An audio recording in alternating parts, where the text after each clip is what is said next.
Welcome back. Last time we talked about the author's overall purpose of an essay that they write and the structure that they write the essay in. And now I want to talk about the author's language in detail as well, going down to the level of each word and why an author might choose to use one word over another.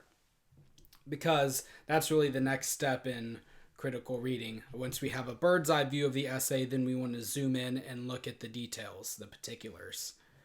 So sometimes you might be reading something and you'll see that an author uses common words in an uncommon way. There's sort of the general understanding of what the word means, but you can tell by the way the author is using it that they mean something else. And when this happens, you want to make sure that you're understanding how the author is using that word just to make sure that you're on the same page as them so that you're following along. Now, this is really the difference between a word and a term. A word, we know what a word is. It's a dictionary definition of a thing. I would describe a term as a word in action, so within a specific context. Now, a good example of this might be the word reading, as we've used in this class. We've distinguished what we mean by reading, which is critical reading, active reading, engaged reading, a sort of conversation that you're having with the author, as opposed to the more general understanding of the term reading, which could be anytime someone picks up a book and skims through it, scans through it. That could mean all sorts of things, but for this class, we're using the word reading specifically to denote a certain type of reading, critical reading. Another example of this can be found in one of our essays that were assigned for you to read today. And Nancy Mayer's essay on being a cripple. She's using the word cripple in a very specific way. So near the beginning of the essay, she says, "First, the matter of semantics. I am a cripple. I choose this word to name me.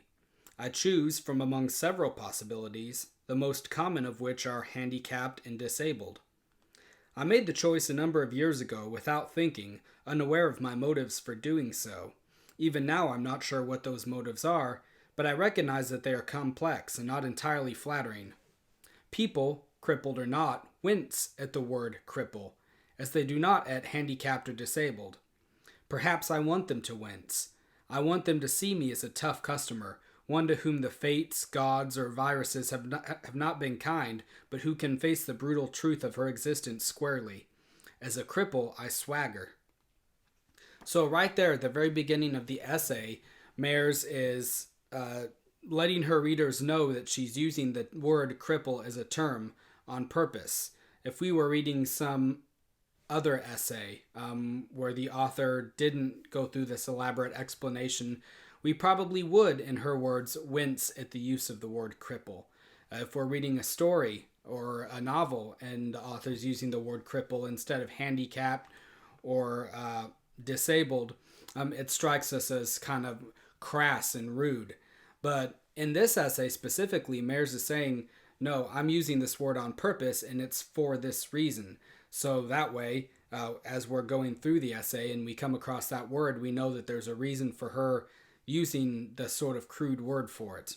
And she's kind of given it a new meaning specific to the context of what she's saying. She says, as a cripple, I swagger. So she wears the word as sort of a badge of honor.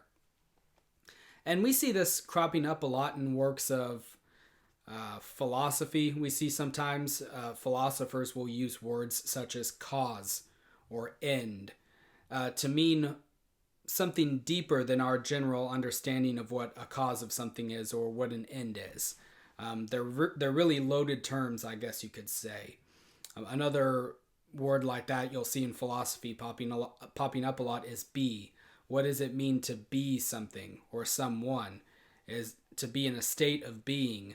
Those are words that really you have to be following along with the author at the beginning of the essay, because they'll define the word early, or at least they should, and then the rest of the essay will make sense. But if you miss that initial definition, you're going to get really lost the further you get into the essay, and they keep using a word that you think you know what it means, but you're not really understanding it in the right way.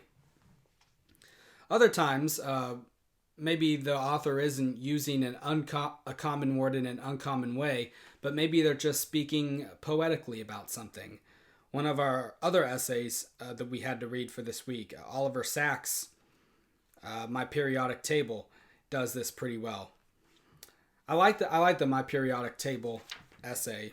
He's basically saying in this essay that he names his birthdays after the elements of the periodic table on which they're on.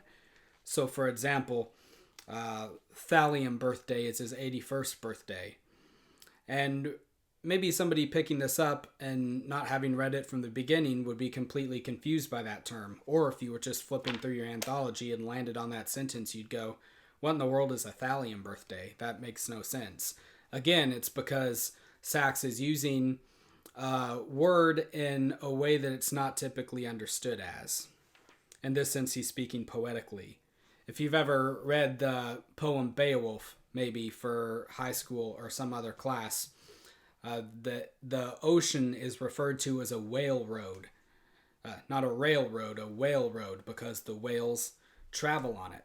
And so that's just sort of a different way of defining a thing that you're trying to talk about to make it more poetic, to get the readers to think about it in another way. And so, yeah, Thallium birthday is the 81st. He says he doesn't think he's going to live to see his Polonium birthday, his 84th birthday, because he has cancer.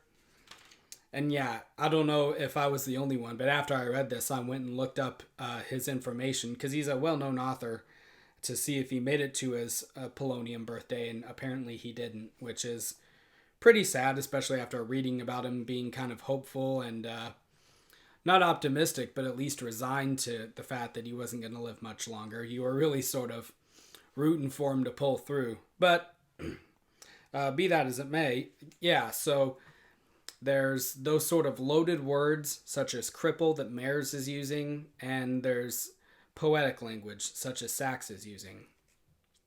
But other times, you might just come across a word that's being used in the common way, you're just unfamiliar with it. And maybe it's a complicated word, maybe it's jargon specific to whatever topic that you're reading about or studying about. And when you come across words like that, it's really easy to gloss over them. Because you don't want to take the time out of reading to Google the definition or to look up the definition in a dictionary. And it's easy to just want to plow forward and keep going. Your eyes almost unconsciously glaze over that unfamiliar word as you're reading. But the thing about that is that when you come across words such as that and you're engaged in critical reading, you shouldn't be glazing over or glossing over a word that you're unfamiliar with. But you don't have to really look up the definition either. Instead, one thing that I would recommend you doing is to use what are called context clues. And that is where you try to guess what the word in a sentence means through your understanding of the words surrounding it, or through your understanding of the sentence as a whole. And more often than not, when you do that, you'll hit on the right definition, or at least a functional definition that will allow you to make sense of the sentence that you're reading.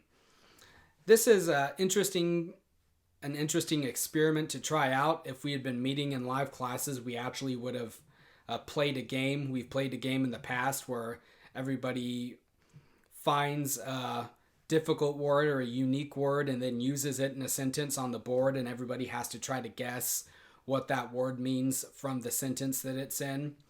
And sometimes it's hard, but other times it's easier too. If you come across a word that's used in a sentence that's describing a really kind of creepy, ominous setting, maybe it's a church graveyard, or maybe it's Halloween night or something, you probably know that that word has something to do with something ominous or creepy. It's not going to mean something pleasant or something calming or joyful, things like that.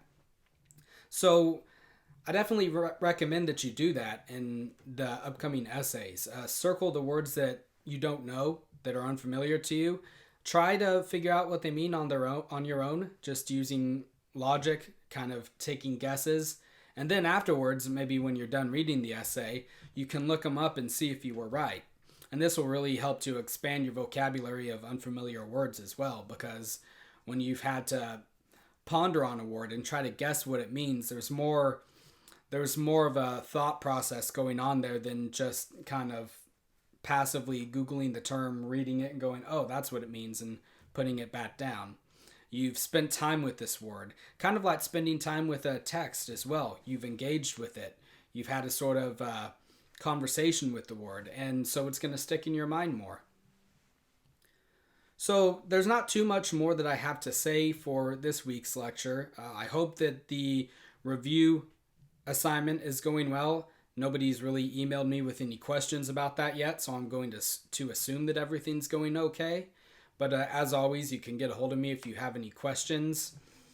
And yeah, that'll be it for this week. Kind of a shorter lecture, but that's okay because I think last week's was kind of long. And let me know if you have any questions, and have a good one.